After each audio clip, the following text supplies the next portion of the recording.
Mungkin Bapak Ibu bisa baca ini, cuma kita lebih sini aja di ininya. Karena pada akhirnya juga untuk tujuan organisasi. Mungkin ada yang mau sharing gimana penilaian kinerja di tempat Bapak Ibu? Ya Bu, izin saya sharing. Apakah boleh? Mangga Pak. Kang Punten, siapa? Kang Faisal? ya punten Ibu dosen dan teman-teman sadayana ya. Kalau di tempat kerja saya teh, kita dibuat secara digitalisasi teman-teman. Kami ada link website Hmm. namanya Sistem Informasi Manajemen Kinerja Pegawai Nasional atau disingkat dengan SIMKAPENAS teman-teman. Di SIMKAPENAS itu memuat KPI-KPI atau kontrak manajemen yang telah ditandatangani di awal tahun teman-teman.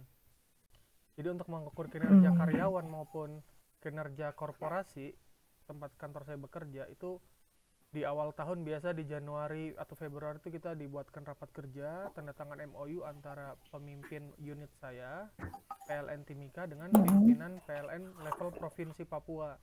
Dibuatlah kontrak manajemen berupa target-target KPI yang harus dicapai. Apa aja target-target KPI-nya secara keseluruhan, bisa secara korporasi.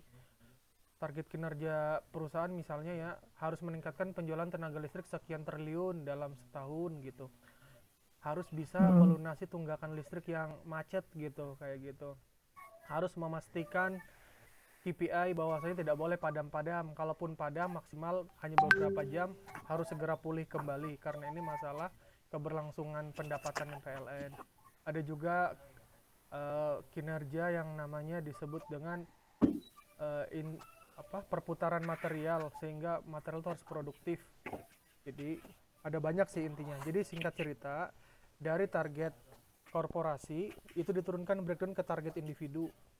Nah, target individu kami dikabari target lagi dari target individu, istilahnya ada aligning. Aligning itu ada penyelarasan dari target PLN pusat ke PLN di Provinsi Papua, dari Provinsi Papua ke Kabupaten Mimika, ke Kota Timika.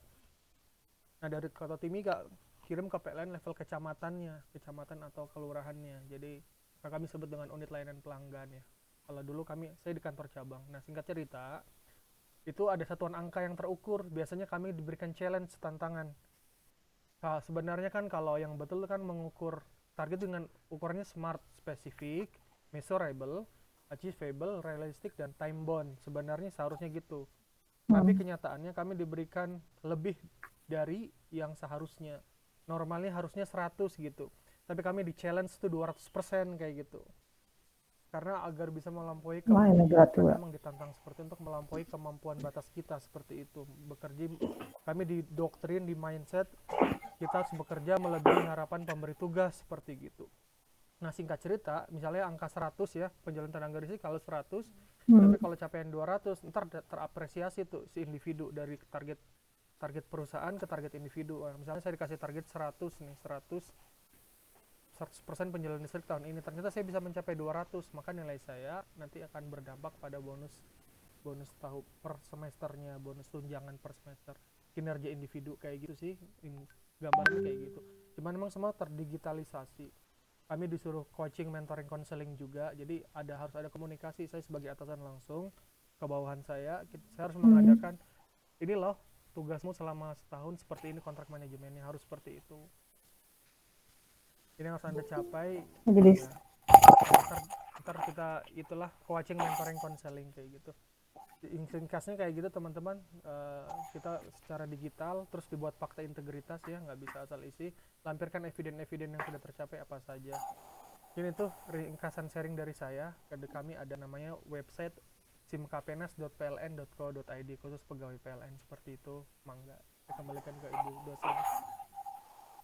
Mangga, ternuhun Kang Faisal untuk sharingnya. Berarti udah sangat ini ya, terintegrasi secara digital, jadi memang sudah lengkap di situ target-target kinerja Betul. dan nanti pencapaiannya juga kita upload dengan Eviden, bukti-buktinya. betul. Memang benar kita mencapai sasaran yang diharapkan dalam penilaian dalam kinerja kita. Pegawai, Dan betul. juga tadi sebagai atasan juga harus selalu melakukan coaching, mentoring Counseling, dan counseling ya betul. untuk bawahannya. Jadi jelas ya sebenarnya, apalagi yang berpengaruh ke bonus. Jadi tidak hanya istilahnya dituntut kinerja tinggi, tapi juga sesuai dengan reward dan apa punishment. punishment ya, seperti itu ya. Betul pisan Bu Dokter.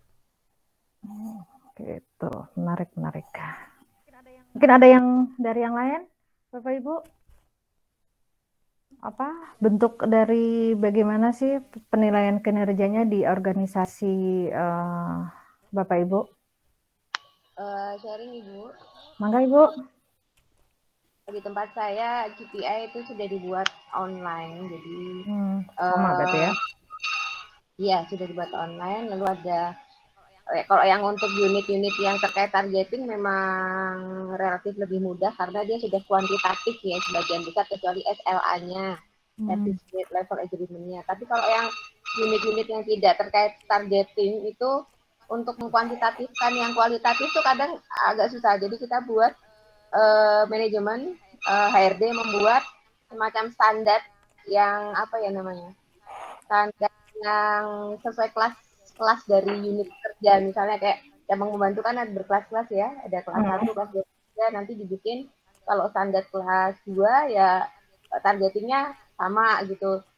Jadi yang memang masih agak kesulitan itu untuk mengkuantitatifkan pekerjaan-pekerjaan yang kualitatif, tidak unit targeting gitu, tidak pemasaran bisnis, tidak ya yang tidak terkait langsung dengan target-target kuantitatif itu. Unsur subjektifnya masih lumayan itu Bu ya. Masih terasa. Jadi mengkuantitatifkannya itu masih belum bisa memuaskan semua pihak gitu Ibu. Seperti itu sih jalannya. Apalagi yang berkaitan juga yang outputnya bukan barang, misal lebih ke apa jasa pelayanan, nah itu Bu ya, mengkuantitatifkan yang berbentuk apa intangible seperti itu Bu ya. Karena juga aspek-aspek kalau Bapak Ibu baca tadi yang disampaikan oleh Ibu, apa ada aspek-aspek yang diukur pada karyawan di contohnya itu dibuka ada bidang apa di bidang non manufaktur sama yang manufaktur. Mungkin kalau yang di bidang manufaktur lebih mudah untuk di apa ukur seperti kuantitas barang seperti dan lain-lain. Cuman yang mungkin yang agak susah tadi seperti tadi itu ya unsur-unsur subjektifnya bisa apa masih tinggi berkaitan dengan penilaian kinerja seseorang atau karyawan seperti itu. Makasih Bu sharingnya. Sama-sama Ibu. Mungkin yang lain ada Bapak Ibu sharingannya berkaitan dengan apa penilaian kinerja di tempat Bapak Ibu. Mungkin ada yang mau menambahkan? Gak ada tumben. Oke, mungkin saya melanjutkan aja. Kita lihat sekilas dari apa materi yang ada. Nanti kita bisa perdalam lagi. Mungkin Bapak Ibu masih baru on banget nih Bu ya. Pagi-pagi masih ini. Nanti bisa kita lanjut di apa di forumnya. Nah ini tadi seperti yang